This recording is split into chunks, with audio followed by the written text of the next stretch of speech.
Assalamualaikum warahmatullahi wabarakatuh. Perkenalkan, nama saya Taya Fadilah, NIM 071811733076, Program Studi Antropologi Universitas Airlangga. Video ini dibuat untuk memenuhi tugas PBL atau pembelajaran berbasis Proyek Pendidikan Agama Islam 2. Pada video kali ini saya akan menyampaikan hasil tugas saya dengan tema peran ilmuwan muslim dalam memantapkan sinergitas para pemangku kepentingan dalam pengelolaan vaksin COVID-19 di Indonesia, dengan topik hukum Islam dalam sebuah profesi dan peran profesi keilmuan dalam menetapkan penggunaan vaksin COVID-19. Dengan judul yang saya pilih yaitu peran MUI atau Majelis Ulama Indonesia dalam proses penggunaan vaksin COVID-19 AstraZeneca berdasarkan pendekatan kaidah-kaidah hukum Al-Qawaid Al-Fiqhiyah. Sejak Indonesia mengkonfirmasi kasus pertama kali COVID-19 pada Senin 2 Maret 2020, pemerintah melakukan berbagai upaya untuk menghambat kasus penyebarannya, seperti mengkampanyekan pembatasan sosial atau social distancing atau jaga jarak, kebijakan belajar dari rumah dan bekerja dari rumah, menetapkan peraturan tentang pembatasan sosial berskala besar dan larangan mudik. Hal tersebut dilakukan guna mencegah penyebaran COVID-19. Penyebaran virus dapat terjadi melalui kontak dengan orang yang sudah terinfeksi melalui droplet berupa batuk dan lain-lain. Ketika seseorang terkena COVID-19, ia akan menampakkan gejala-gejala mulai dari batuk, flu, demam, sesak napas, kehilangan indera penciuman, perasa, hingga penurunan nafsu makan. Oleh karena itu, banyak negara yang berupaya untuk menemukan vaksin yang dapat menangkal dan menghambat penyebaran COVID-19, seperti Amerika Serikat, Tiongkok, Inggris, Jerman, Australia, dan Rusia. Hingga saat ini terdapat 5 vaksin yang telah ditemukan, yaitu vaksin Pfizer dari BioNTech, vaksin Moderna, vaksin AstraZeneca dari Oxford, vaksin Sputnik V, dan vaksin Sinovac. Yang membedakan dari kelima vaksin tersebut adalah cara kerjanya. Vaksin yang pertama kali masuk ke Indonesia pada Desember 2020 adalah vaksin Sinovac yang berasal dari Cina. Kemudian pada Senin 8 Maret 2021, Indonesia kembali menerima vaksin virus corona yang berasal dari perusahaan farmasi Inggris yaitu AstraZeneca. Sama dengan vaksin sebelumnya, vaksin AstraZeneca juga mendapatkan izin pengedaran dari BPOM. Majelis Ulama Indonesia MUI juga memperbolehkan penggunaan vaksin tersebut, walaupun ternyata ditemukan pada saat proses pembuatannya vaksin AstraZeneca mengandung tripsin babi. Vaksin tersebut boleh digunakan mengingat kondisi saat ini yang sedang dalam keadaan darurat. Sehingga pada video kali ini saya akan berusaha untuk menjelaskan peran Majelis Ulama Indonesia dalam proses penghalalan vaksin AstraZeneca berdasarkan pendekatan kaidah-kaidah hukum Al-Qawaid Al-Fiqhiyah. Pengertian Al-Qawaid Al-Fiqhiyah adalah suatu aturan, norma, pedoman yang sebagian besarnya mengenai permasalahan-permasalahan yang relevan, yakni hukum fikih, sehingga melalui pedoman-pedoman tersebut dapat ditentukan suatu persoalan tentang status hukum fikihnya. Dalam analisis kali ini saya akan menggunakan 2 kaidah, yaitu kaidah al-ad-dararu yuzal dan kaidah al-daf'u aula min al-raf'i. Kaidah yang pertama yaitu kaidah al-ad-dararu yuzal. Secara terminologi, doror memiliki banyak arti. Menurut Bin Bayah, makna doror merupakan suatu kondisi darurat. Menurut Al-Jurnuhi, doror memiliki arti kata darurat atau suatu musibah yang tidak dapat dihindari. Darurat merupakan suatu kondisi bahaya yang dapat mengganggu bahkan mengancam keamanan manusia secara kesehatan, jiwa, akal, dan lain sebagainya.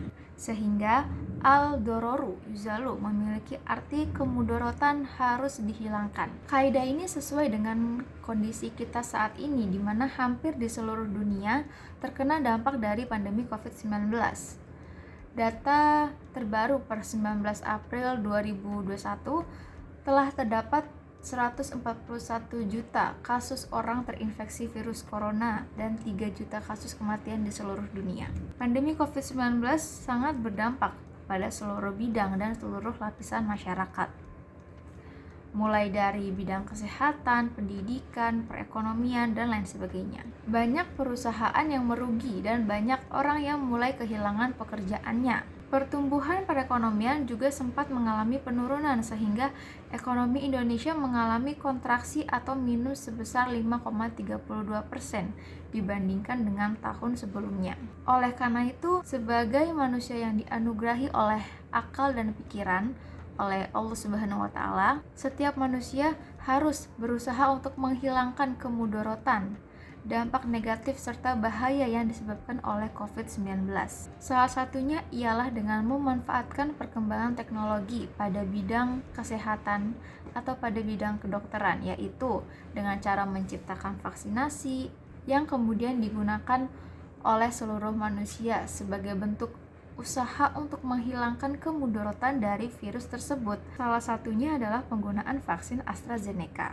AstraZeneca rencananya akan menjadi vaksin kedua yang digunakan di Indonesia untuk mengatasi pandemi COVID-19. Vaksin AstraZeneca ini menggunakan adenovirus dari hewan simpanse yang dapat memicu respon imun untuk melawan virus corona. Menurut kajian dari Majelis Ulama Indonesia atau MUI, proses pembuatan vaksin AstraZeneca menggunakan tripsin hewan babi. Tripsin adalah bahan yang dihasilkan dari organ pankreas babi. Dalam pembuatan beberapa vaksin, tripsin akan ditambahkan ke tahap kultur akhir untuk mengaktifasi virus vaksin. Berdasarkan Fatwa Majelis Ulama Indonesia nomor 14 tahun 2021 tentang hukum penggunaan vaksin COVID-19 produk AstraZeneca, memutuskan bahwa vaksin COVID-19 produk AstraZeneca hukumnya haram karena dalam tahapan proses produksinya memanfaatkan tripsin yang berasal dari babi. Namun, penggunaan vaksin tersebut pada saat ini diperbolehkan karena yang pertama, ada kondisi kebutuhan yang mendesak yang menduduki kondisi darurat syar'i. Yang kedua, terdapat keterangan dari ahli yang berkompeten dan terpercaya tentang bahaya dan risiko fatal jika tidak segera dilakukan vaksinasi COVID-19. Yang ketiga, ketersediaan vaksin COVID-19 yang halal dan suci tidak mencukupi untuk melaksanakan vaksinasi COVID-19. Yang keempat, pemerintah tidak memiliki keleluasaan memilih jenis vaksin COVID-19 dikarenakan vaksin yang tersedia terbatas. Yang kelima, umat Islam juga wajib berpartisipasi dalam program vaksinasi COVID-19 yang dilaksanakan oleh pemerintah untuk mewujudkan kekebalan kelompok dan terbebas dari wabah COVID-19. Sehingga berdasarkan penjelasan tersebut, ditemukan bahwa COVID-19 berdampak negatif pada segala aspek dan menimbulkan banyak kemudorotan. Sehingga penggunaan kaidah al-dororu yuzal ini sudah relevan. Kaidah kedua yaitu kaidah al-daf'u aula min ar-rafi. Kaidah ini lebih dikenal dengan sebutan lain yang juga terkenal dalam dunia kedokteran, yaitu mencegah lebih baik daripada mengobati. Sehingga pengertian kaidah ini hampir sama, yaitu suatu kegiatan atau keadaan boleh tidak dilakukan guna mencegah hal buruk yang akan terjadi di masa yang akan mendatang. Kaidah ini sesuai dengan tujuan dari vaksinasi, di mana digunakan untuk menurunkan dan menekan laju angka orang yang terinfeksi dan angka kematian yang diakibatkan dari COVID-19 ini.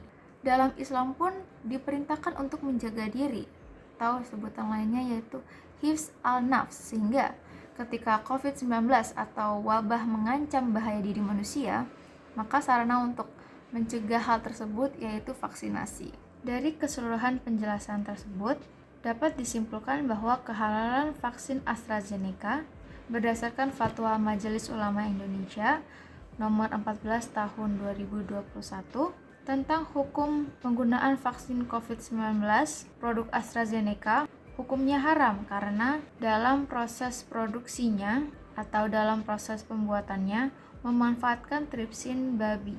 Namun penggunaan vaksin tersebut pada saat ini diperbolehkan. Adapun kaidah-kaidah yang digunakan dalam analisis ini yaitu al-dororu yuzal, kemudorotan harus dihilangkan, dan al-dofu awal min al-rofi, yaitu mencegah lebih baik daripada menghilangkan atau mengobati. Penggunaan kaidah ini dinilai akurat dan sudah relevan bila dikaitkan dengan pentingnya vaksinasi dalam masyarakat. Di tengah meluasnya wabah penyakit yang diakibatkan oleh virus corona yang telah membahayakan banyak jiwa manusia. Sekian video yang ingin saya sampaikan, semoga bermanfaat dan berguna bagi kita semua. Kurang lebihnya mohon maaf. Silakan memberikan kritik dan saran di kolom komentar. Terima kasih.